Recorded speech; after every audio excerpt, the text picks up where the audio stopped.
So now for Chinese Taipei, Lin Xin-rong, another young driver who has learned her trade on the tracks here in North America. And again, with a race tally that is in real handfuls in monobob. Started as a youth in luge, which is the feet first suicide T-trays. Skeleton, of course, the head first suicide T-trays. We'll see them on ice this evening in the team race.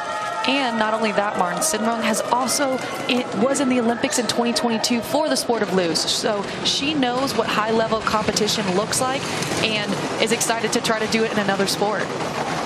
Just 4 years, I can't imagine going from luge straight into bobsled into both Olympics, but she's doing it, she's doing it well.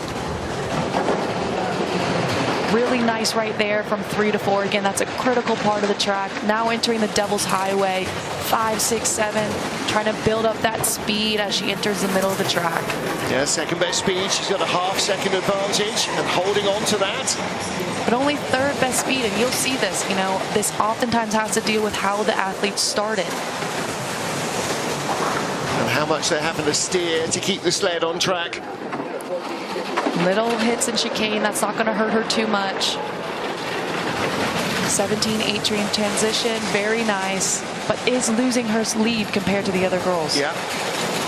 She will still have clear air between herself and Leana Garcia of Spain. Quarter of a second up, 1:01.11. But again, quarter of a second is one sketchy run through the chicane, and you're suddenly back together. Absolutely, and you see the number 2 there. That shows that she is not in second place, but for that heat, she was in second, which means Leana did beat her on that heat alone. However, that deficit was so large, she was able to cut it, but she's still in the leader's box right now. This is that 8-9 transition, and as you can see, that pilot's head whipping from one into another, which is why, shout out to my chiropractor for helping me whenever we slide in Lake Placid. It is known sometimes, often called as the baby shaker. Yeah. But yep, she's nice and happy about that. Big smile.